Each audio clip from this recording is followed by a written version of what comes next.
महाराष्ट्र जीवन प्राधिकरण मध्ये रमेश दुसे यांनी 33 वर्ष यशस्वी सेवा केली आणि 2001 साली उप अभियंता पदावरून ते सेवानिवृत्त झाले। सेवानिवृत्तीनंतर त्यांनी स्वतःला सामाजिक सेवेत झोकून दिलं। डॉक्टर हेडगेवार रुग्णालयात 4 वर्ष सेवाव्रती म्हणून त्यांनी कार्य केलं। बौद्धिक असक्षम आत्मकेंद्रित बहुविकलांग पाल्यांच्या पालकांसाठी नवजीवन पालक संघाची स्थापना केली। 2007 साली 400 प्रतिनिधींचा सहभाग असणारी अखिल भारतीय पालक परिषद भरवली। या परिषदेचा भरपूर फायदा उपस्थित पालकांना झाला। 2012 साली बौद्धिक असक्षम मुलांसाठी डे केअर सेंटर आणि 2013 ते 2015 पर्यंत निवासी वसतिगृह त्यांनी चालवलं। पालकांसाठी 3 बचत गट सुरू केले। विविध विषयांवर व्याख्यानं आयोजित केली। या व्याख्यानांचा दिव्यांगांच्या पालकांमध्ये जागृती निर्माण करण्यासाठी खूप उपयोग झाला। 2007 पासून त्यांनी पाल्य स्नेह मुखपत्राचं संपादकत्व स्वीकारलं आहे। ते आजतागायत सुरू आहे। आजच्या घडीला पालकांमध्ये त्या मुखपत्राची लोकप्रियता खूप वाढली आहे। ज्येष्ठांसाठी प्रगतिशील ज्येष्ठ नागरिक सेवाभावी संस्थेत 2010 साली गटप्रमुख म्हणून त्यांनी प्रवेश केला। 2014 ते 2016 सचिव, 2016 ते 2018 अध्यक्ष म्हणून त्यांनी पद भूषवली।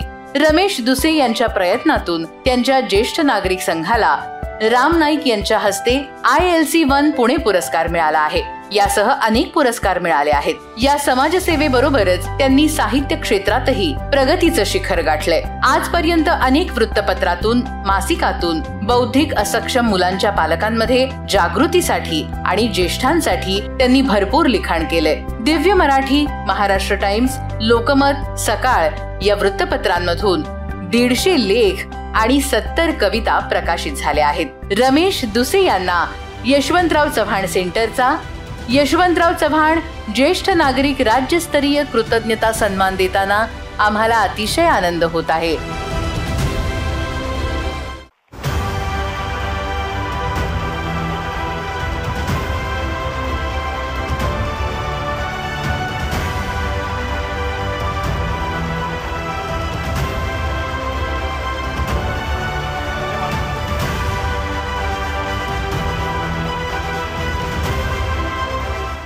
आदरणीय व्यासपीठ आणि ह्या ठिकाणी जमलेले माझे बंधू आणि भगिनींनो, आपण सर्वजण ज्येष्ठ नागरिक आहोत हे आपल्या मनातून जोपर्यंत आपल्याला काढता येत नाही तोपर्यंत आपण आनंदाचे क्षण उपभोगू शकत नाही।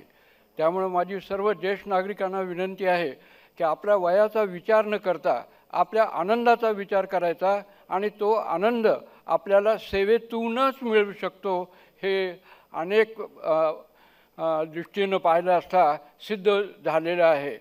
जेव्हा तुम्ही आपले अनुभव दुसऱ्याला शेअर करता तेव्हाच तुम्ही आनंदी राहू शकता आणि समोरचा माणूससुद्धा त्याप्रमाणे आनंदात डुबून निघू शकतो। तर माझं सर्वांना विनंती आहे की प्रथम सेवावृत्ती आपल्या अंगी जर तुम्ही बाणवली तर आपल्याला ज्येष्ठ नागरिक कसा वेळ घालायचा हा प्रश्न कधीच पडणार नाही आणि तो प्रश्न निश्चित आपल्याला आनंद सागरापर्यंत नेईल असं मला मनातून वाटतं। मी ह्या ठिकाणी ज्येष्ठ नागरिक संस्थेतर्फे जे आमचा सन्मान केला त्याबद्दल त्यांचे आभार मानतो। आणि दुसरी एक गोष्ट म्हणजे पाटील साहेबांच्या हाताने आणि सुप्रियाताईच्या हाताने जो पुरस्कार मला मिळाला त्याबद्दल मला विशेष आनंद आहे। कारण पाटील साहेबाबरोबर मी अनेक वेळेस चर्चा केलेली आहे।